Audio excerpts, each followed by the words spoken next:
analisis gravimetri tadi sudah saya sampaikan. Metode analisis kuantitatif yang berdasarkan pengukuran massa, ya, berdasarkan pengukuran massa. Ada dua tipe utama, yaitu metode pengendapan dan yang kedua penguapan, ya, metode penguapan. Jadi dengan metode pengendapan yang pertama dan metode penguapan. Kalau metode pengendapan, maka analitnya itu kita endapkan. Jadi sampelnya diendapkan dengan reaksi tertentu, kemudian disaring, dicuci dari pengotor, diubah menjadi produk tertentu dengan pemanasan, lalu ditimbang sampai berat tetap. Jadi gravimetri adalah berdasarkan pengukuran sampai berat tetap. Apa sih yang dimaksud dengan berat tetap? Ya, jadi berat tetap itu beratnya tidak berubah. Jadi kalau kita sama seperti kaum wanita, ya, saya setiap pagi sekarang menimbang berat badan. Jadi misalnya beratnya ditimbang dapat 60 kilo, nggak percaya, turun terus naik lagi. Oh benar 60 kilo. Jadi berat tetap itu biasanya kita sampai 2 kali timbang atau sampai 3 kali untuk memastikan bahwa tidak ada perubahan berat lagi, begitu. Oke, ya. Kemudian kalau berdasarkan penguapan, jadi sampelnya itu diendapkan dengan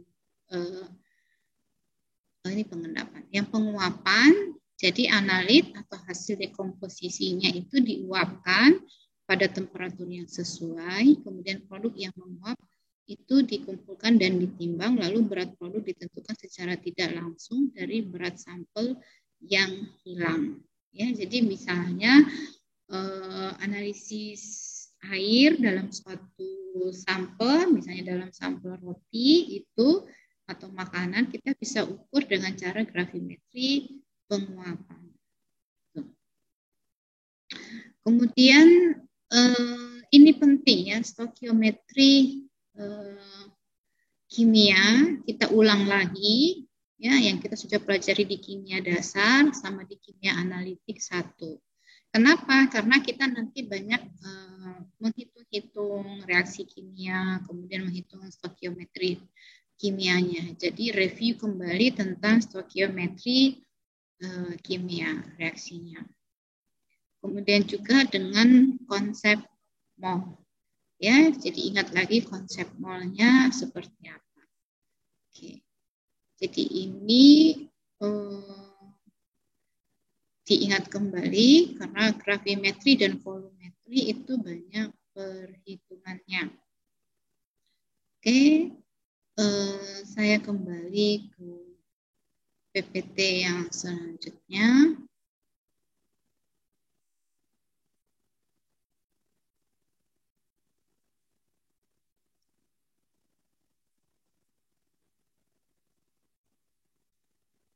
Oke, jadi kita tentang prinsip dasar gravimetri, review stokiometri kimia, kemudian gravimetri pengendapan.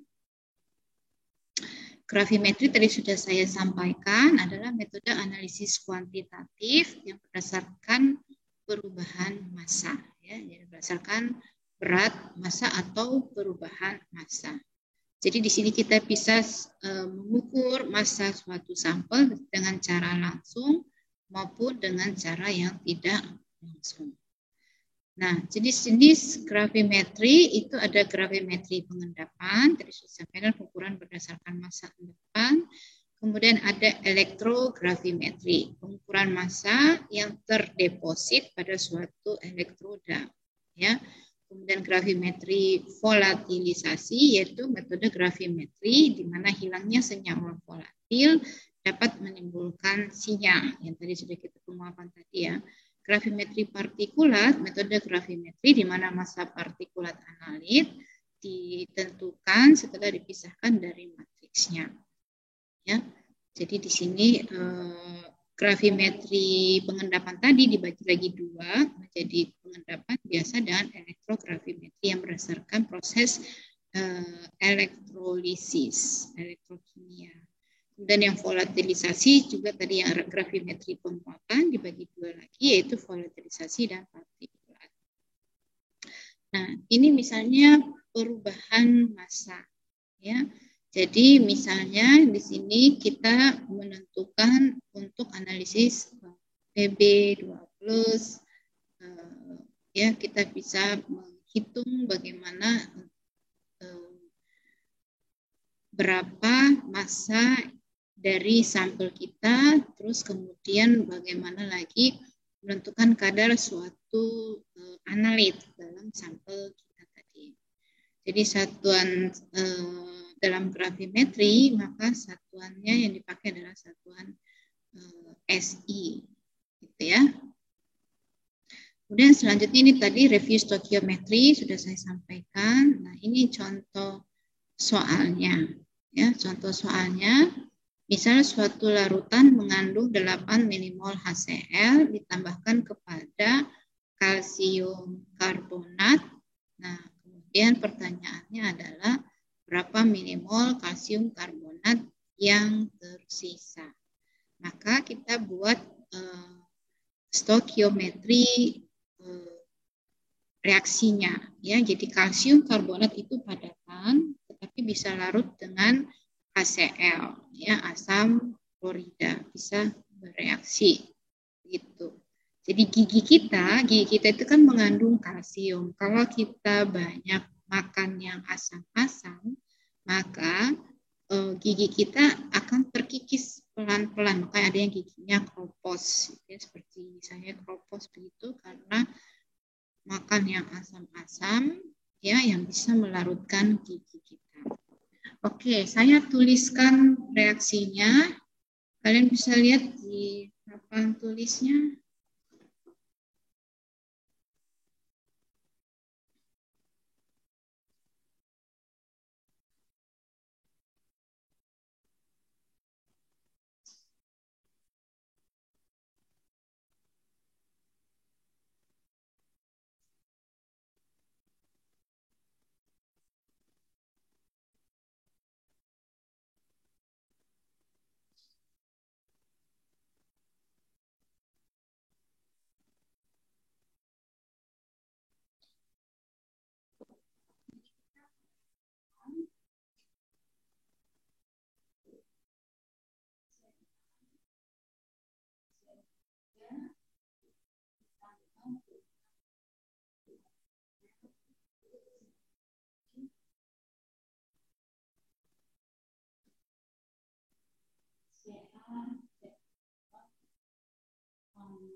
Kemudian soalnya tadi gerak ketiga sudah tetapi 9 gram kita bagi dengan yang 40 di 12 di 16 dan 3 48 50 100 kayaknya berarti 100 gram per mol. Berarti 0,09 mol.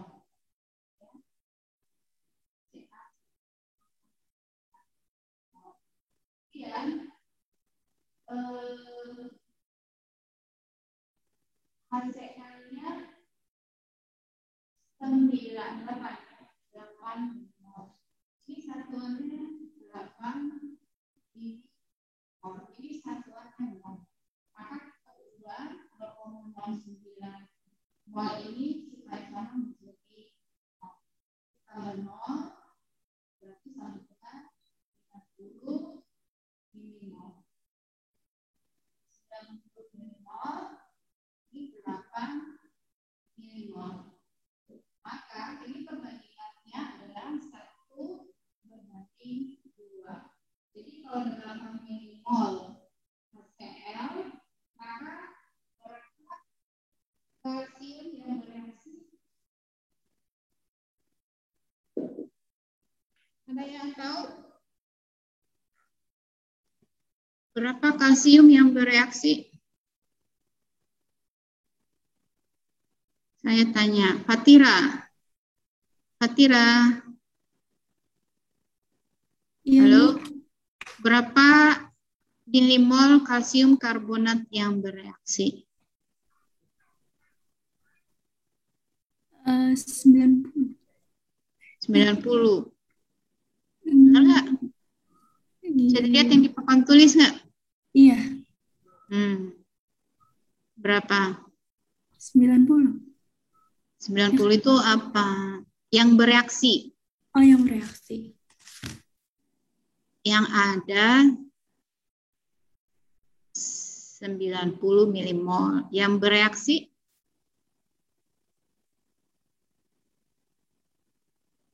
ini yang awal ya. Bisa dikatakan ini awal, yang awal. Ini yang bereaksi, kemudian yang ditanya adalah sisa. Kemudian ditanya yang sisa.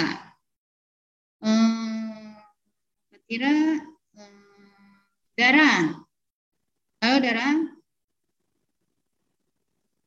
Iya, Bu. Pertanyaan saya, Dara, dengar baik-baik. Berapa HCl yang bereaksi?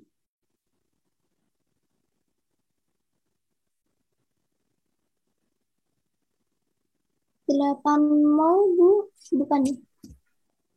Papan tulisnya blur di saya, Bu.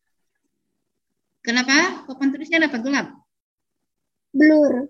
Nggak jelas. Nggak jelas. Saya stop screen. Ini papan tulis, udah jelas?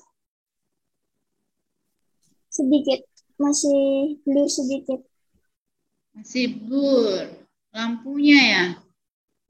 8 mol, Bu, yang HCl-nya.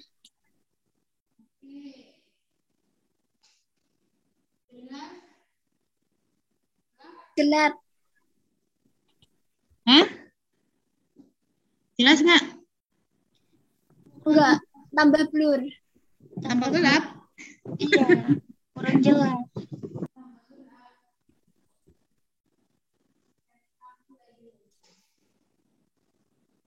Oke, jadi ini adalah reaksi dengan dua bereaksi.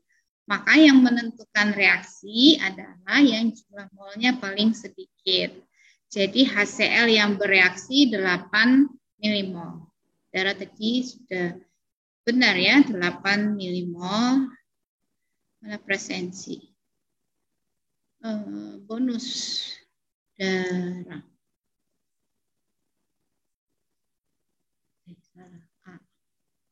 Oh, 0 aja. 0, search.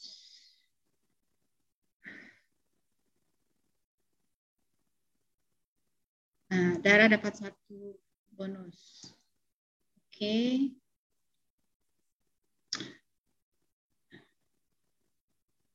Nah, yang kalsium karbonat tadi kan 9 gram. Ya, Suherti sudah menjawab tuh di kolom chat. Jadi jawaban Suherti benar. Jadi kalsium karbonat yang ada itu 9 gram. Nah, gram dalam reaksi kimia kita ubah dulu. Jangan lupa ya, saya ingatkan kembali lagi konsep molnya. Jadi gram kita ubah menjadi mol. Kita hitung dulu MR-nya. MR-nya tadi kalsium 40, karbon itu 12, kemudian oksigen itu 16, oksigennya itu ada 3, jadi kita kali 3, total massa kalsium karbonat 100. Jadi 9 dibagi 100, 0,09 mol atau sama dengan 90 milimol. Jadi jangan lupa satuannya disamakan. Kalau HCl itu satuannya milimol, maka kalsium karbonat juga satuannya milimol. Kalau HCl-nya itu 8 milimol, jawabannya Suherti sudah betul. kalsium karbonat yang bereaksi 4 milimol. Kenapa bisa 4? Karena stoikiometri reaksinya. Ya, ini tadi kita sudah lihat reaksinya.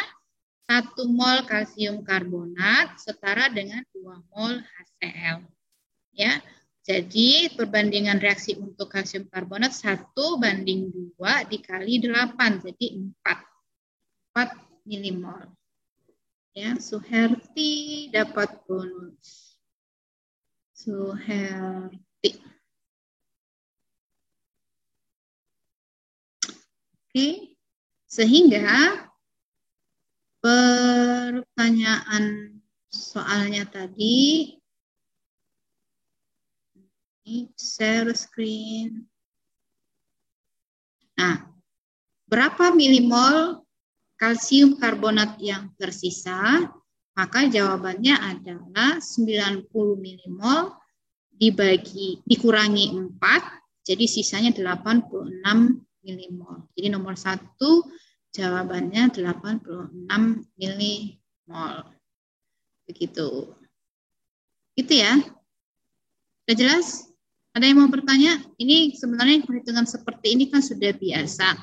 Ya, kita sudah biasa menghitung-hitung di kimia dasar, di kimia analitik 1. Jadi sekarang diingatkan kembali lagi hitungannya.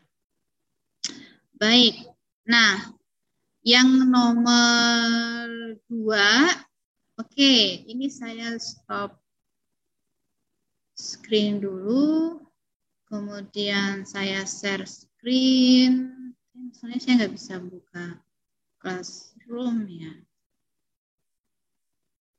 Kenapa ini? Saya nggak bisa buka Classroom-nya. What's wrong?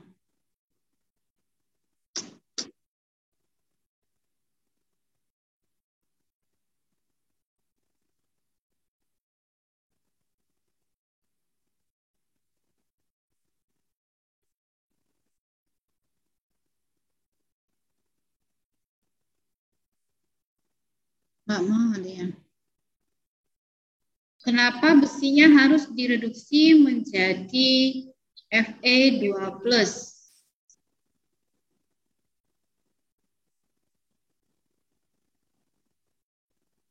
Ada yang tahu?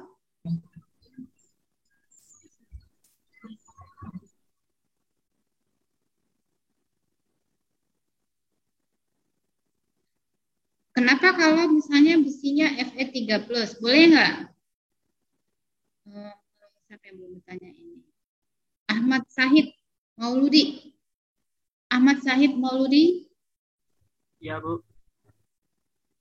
Boleh nggak kalau Fe-nya dalam bentuk Fe3+?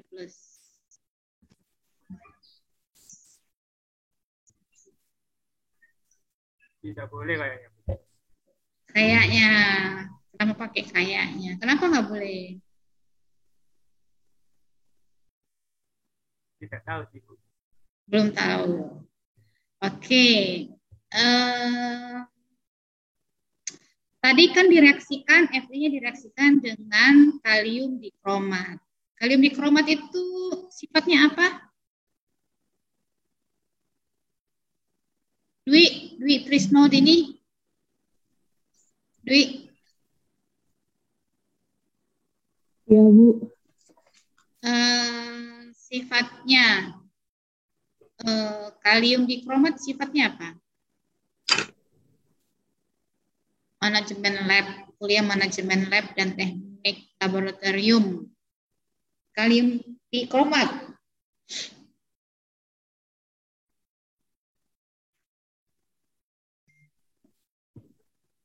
Nggak tahu atau lupa? Padatan gitu, Bu. Hah? Padatan atau? Padatan. Ya, betul. Padatan sifatnya. Apakah dia baik saya bantu reduktor atau oksidator? Oksidator, Bu. Iya, oksidator. Ya, jadi kan kita mau mereaksikan besi dengan kalium dikromat yang sifatnya sebagai oksidator. kita ketahui bahwa bilox dari besi itu ada dua, yaitu Fe2+ dan Fe3+. Nah, kalau dia sudah menjadi Fe3+, dan kita reaksikan dengan oksidator, maka dia tidak bisa berubah lagi, tidak bisa naik lagi biloxnya. Oksidator berarti mengoksidasi. Ya. Nah, jadi yang bisa dioksidator oleh kalium dikromat adalah Fe2+, bisa diubah menjadi Fe3+. Kalau sudah menjadi Fe3+, maka tidak bisa. Jadi reaksi Fe3+ dengan dikromat itu tidak jalan reaksinya. Jadi harus Fe2+. Maka sampelnya yang mengandung Fe tadi kita reduksi dulu menjadi Fe2+ supaya bisa bereaksi dengan dikromat. Ini basic ya.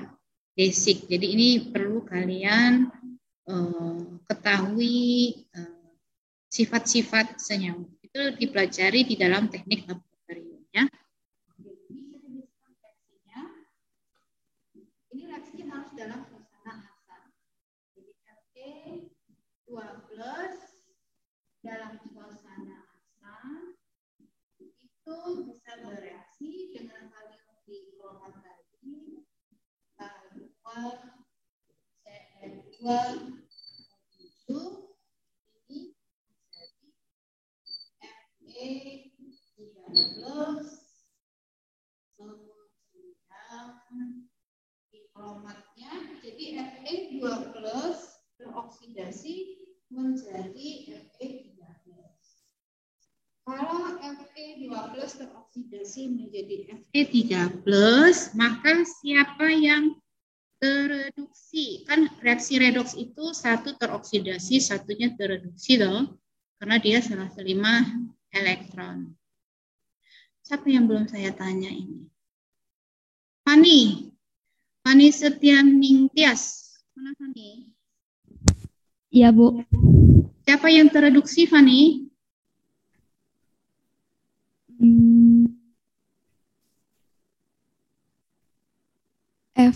Fe. Tadi saya bilang Fe-nya. Bentar.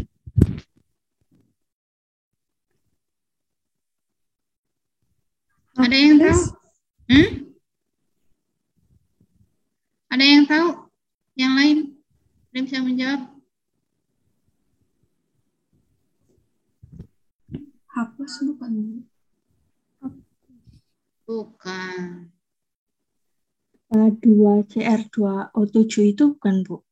Iya, jadi di CR-nya ya, di kromatnya yang tereduksi. Dwi ya yang menjawab ya. Saya kasih dulu bonusnya. Dwi Trisno. Tadi Fadil ya. Fadil. Namamu Muhammad Fadil ya. Namamu Fadil? Ahmad Fadil Zikir, Bu. Oh, Ahmad. Oke. Ya. Jadi di kromatnya yang tereduksi. Ingat ya, kalau reaksi redoks ada satu yang teroksidasi dan ada yang lain yang tereduksi. Di kromatnya tereduksi menjadi CR plus ini K plus komputer dan H2O. Oke, sekarang kita lihat reaksi setengah reaksi oksidasi. Setengah reaksi oksidasi berarti Fe2+ berubah menjadi Fe3+ tambah 1 elektron. Ya, ini muatannya +2, ini +3 dikurang 1 jadi +2. 1 atom Fe, 1 atom Fe. Jadi reaksi ruas kiri dan ruas kanan itu harus ya. Jadi reaksinya Fe2+ dan Fe3+. Sekarang kita buat setengah reaksi reduksi. Setengah reaksi reduksinya. reaksi reduksi yang reduksi itu adalah CR2O7 min 2 dari K2 itu berubah menjadi CR3 plus tambah H2O. Ya. Nah, kita lihat dulu perubahan pilosnya. Pertanyaannya lagi. Kalian bisa lihat kan? Jelas terlihat reaksinya kan? Siapa yang belum saya tanya nih? Maaf, Bu.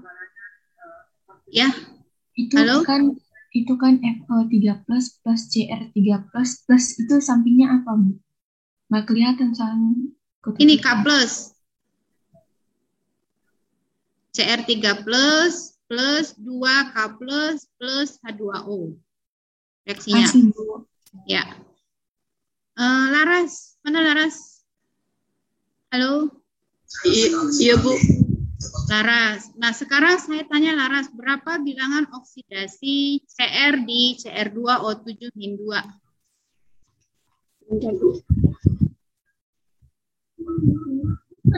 Ada yang tahu? Kalau yang tahu, boleh tulis di kolom chat. Plus 6, Bu. Plus 6. Ya.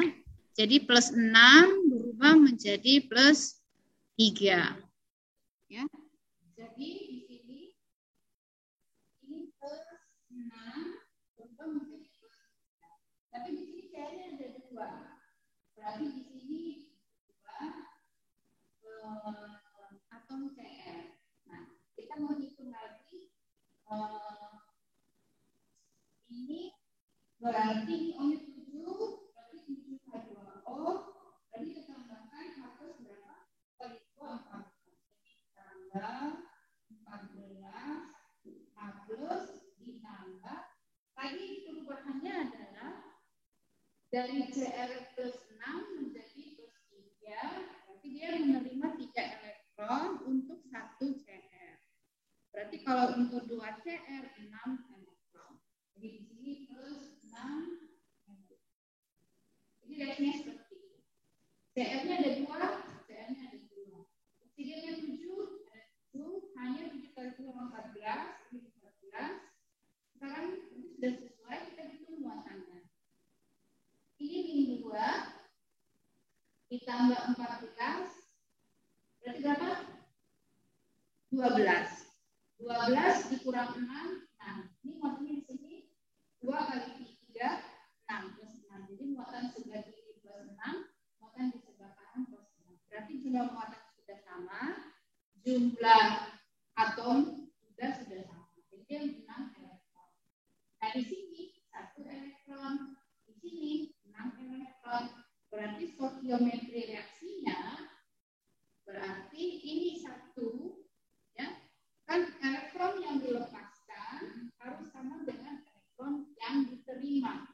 Jadi kalau di sini hanya 1 elektron yang dilepaskan, ini menerima 6, maka koefisien reaksi itu 6. Di sini H plusnya tadi itu 14, kedua CR O7,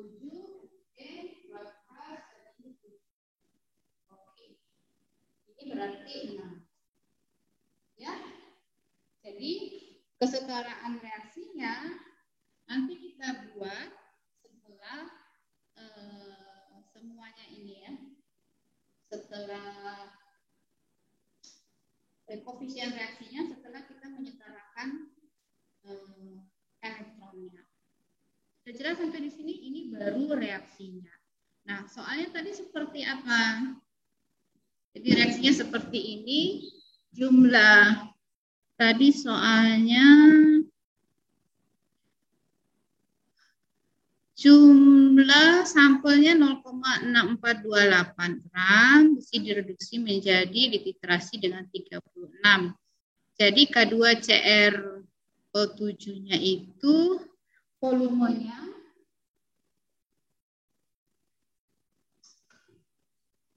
saya share lagi ya.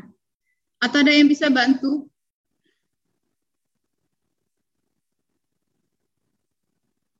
Waktunya sudah habis ya, nggak apa-apa ya kita lihat telat dikit. Jadi berat sampelnya 0,6428 gram, Bu.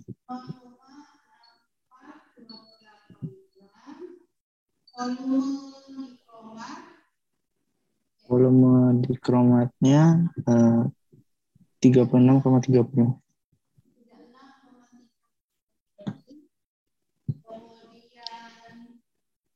konsentrasinya 0,01753 mol. 0,01753 yang besar ya.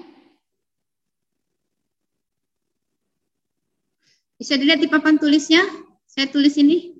Nah, ini berarti kita bisa menghitung jumlah mol. Dari sini kita bisa menghitung jumlah mol dari kromat. N CR2 ini berarti sama dengan 0,01753. Papannya masih terlihat? Ayo. Ada nggak?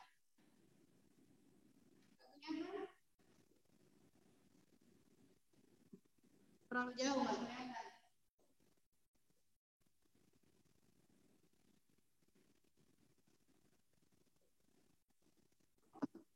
Saya tulis di sini, maka jumlah mol dari CR2 itu kelihatan sama dengan 0,01753. Ini mol per mililiter dikali 36. Ada yang bisa hitung?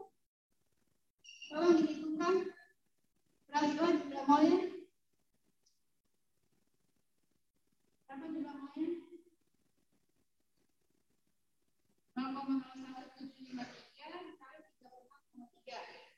0,636339, Bu. 0,6339. Oke ya. Ini mol. Nah, perbandingan molnya adalah 1/6. Berarti mol dari Ft N Ft 2+ sama dengan 6/1. Ya kan? 6/1 dikali 0,6363 mol. Dapat berapa? 6 kali 6 36 3,8178. 3,8178 milimol. Nah, milimol ini supaya dapat beratnya kita kali dengan beratnya. Jadi N Fe sama dengan 3,8178 milimol kita kali dengan AR. Berat relatif dari LE 56 miligram per milimol. Berapa dikali 56? 213,79, Ibu. Ya, 213,79. 213,79. Yang mana bisa saya hapus? Kita menghitung sini ya. Ini saya hapus ya. Maka tinggal menghitung persennya. Persen Fe dalam sampel berarti berat Fe dari hitungan berarti 213,9 miligram. Tadi sampelnya ini satuannya gram, kita ubah menjadi miligram, berarti 642,8. 642,8 miligram kali 100%. Dapatnya berapa? jawab? Mbak. Mbak siapa tadi yang sudah jawab tuh? Iya, suara saya kecil kalau di papan tulis, maaf ya. Saya sudah pakai mic ini, mic-nya, tapi volumenya tetap ini. Mbak Fadila tadi sudah menjawab 37,79. Coba dihitung. Apa tadi yang menghitung, Fadil? Iya, Bu. Benar? 37